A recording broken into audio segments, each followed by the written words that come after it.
그 꽃잎마다 꽃잎 사이사이마다 여러 가지 동물들이 배치가 되어 있습니다. 그리고 아래 용을 보시면은 용이 진짜 아주 역동적인 모습으로 되어 있죠. 손도 보이고 입도 보이고, 그리고 다리 쪽을 보시면은 바람이 표현이 되어 있습니다. 아까 풍류라고 말씀드렸던 그런 어떤 우리 문화의 이 어떤 특색 혹은 상징, 이런 것이 바람인 거죠. 그리고 그 바람 사이사이에 또 꽃잎이 배치가 되어 있습니다. 이것을 이제 처음 발견한 사람들은 이제 법화경이나 혹은 화엄경에 있는 연화장 세계를 떠올렸어요. 이게 무슨 얘기냐면, 연꽃, 거대한 연꽃 안에 불국토, 불교의 이상적인 세계가 올라가 있다라고 하는 그 구절을 따서 이게 불교 문화의 어떤 그 전형인가 보다라고 생각을 했는데, 사실 알고 보면은 이건 불교 문화 그 이전부터 한 민족이 갖고 왔었던 어떤 이 꽃문화, 신선 꽃문화에 대한 문화적 형태들이 이렇게 표현된 건데요.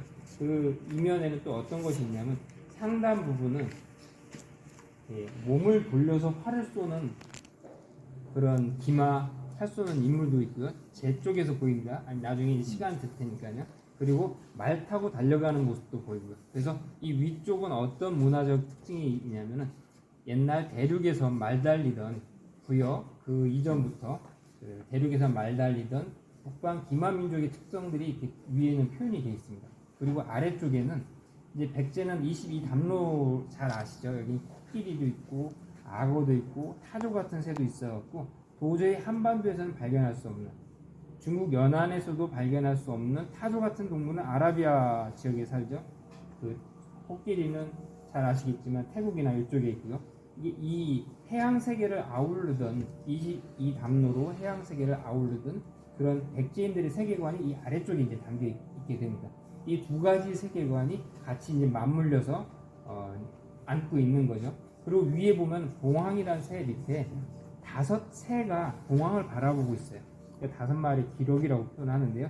기러기는 백성을 뜻한다고 합니다. 그래서 우리가 잘 아는 오부제도, 그 부여 사출도 기억하시죠? 마가, 우가, 저가, 그래서 그 오부제도를 상징하는 것이 아닌가라고 하는 설도 하나 있고요. 그 다음에 사이사이에 또 악사, 악기를 연주하는 사람들이 5명이 배치가 되어 있어요. 그래서 이 이제 다른 표현으로 예악 문화, 백제의 예악 문화가 저런 식으로 미적 조형물로 탄생했다라고 이제 설명을 합니다. 그리고 또 재미있는 것은 우리 문화의 그 기반에 흐르고 있는 그 신선 문화의 가장 기반에 흐르고 있는 것이, 아까 9080 운동하면서 잠시 말씀드렸는데 율려라고 하는 문화가 있어요. 율려라고 하는 문화가 음악으로 이제 표현이 돼서 12율려라고 합니다. 그래서 6개의 율음과 6개의 여음으로 합해져서 12율려라고 하는데요. 이것을 쉽게 이해할 수 있는 게 뭐냐면, 도레미파솔라시도의 8음계예요.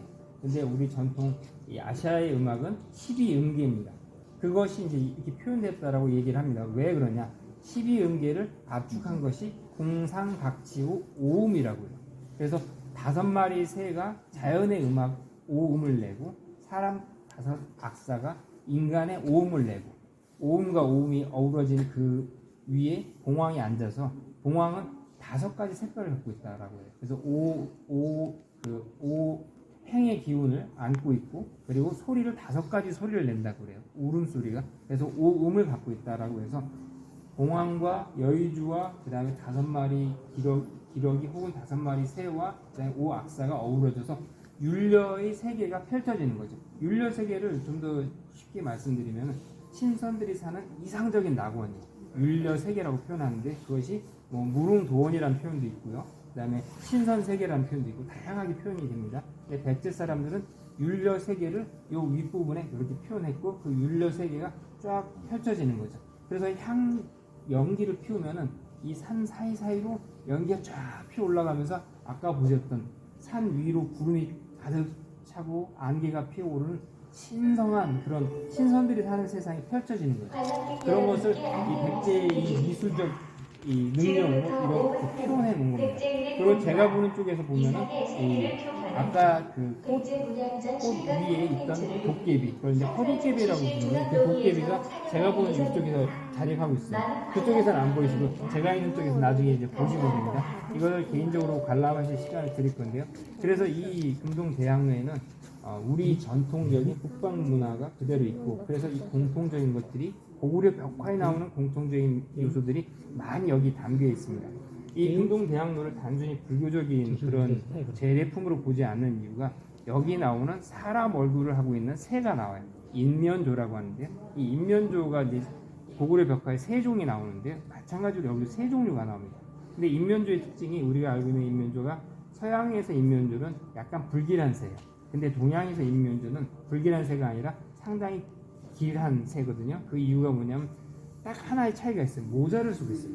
우리 고구려 벽화에 나오는 인면조는 모자를 쓰고 있어갖고, 모자를 쓴다는 개념은 뭐냐면 의관 정제를 했다. 그러니까 관복을 입었다는 의미로 갖고 있어서 상제, 하늘에 계신 상제께서 보낸 파견한 새인데 그냥 새가 아니라 사람 말을 할 수 있는 새.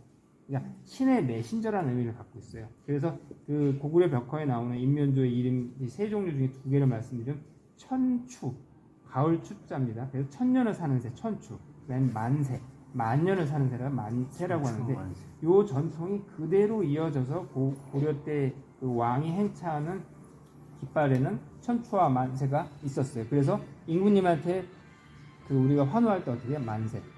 그것이 황제, 천자인 분한테 하는 호칭이 만세예요.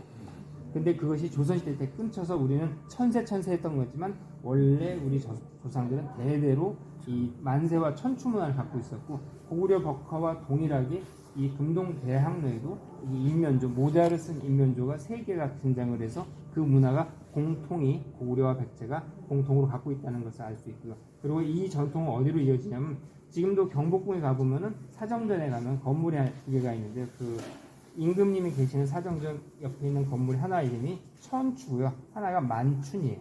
이름이. 이게 만세가 춘으로 바뀐 거죠. 그러니까 이렇게 이 전통이 이미 옛날부터 쭉 조선시대까지 이어져 왔던 전통을 그대로 안고 있는 것이 바로 이 금동대학로에 그대로 들어가 있습니다.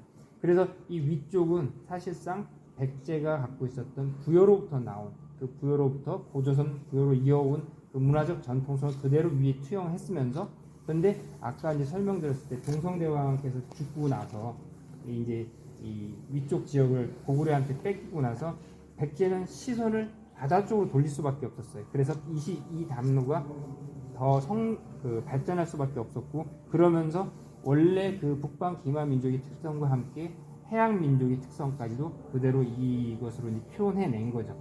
제가 이 꽃을 이제 표현하면서 아까 불경에 나온 화엄경과 법화경에 나온 그 연화장을 말씀드렸는데, 근데 왜 이것이 그 우리 전통 신선 문화랑 무슨 상관이냐?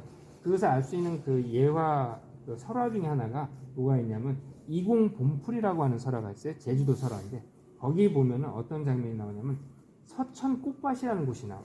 서천꽃밭이라는 곳이 있고, 그 꽃에서 어떤 꽃을 갖다가 죽은 사람도 살려내요. 환생꽃이라고 표현하는데, 뼈사리꽃, 숨사리꽃, 피사리꽃 뭐 이렇게 꽃들이 있어요.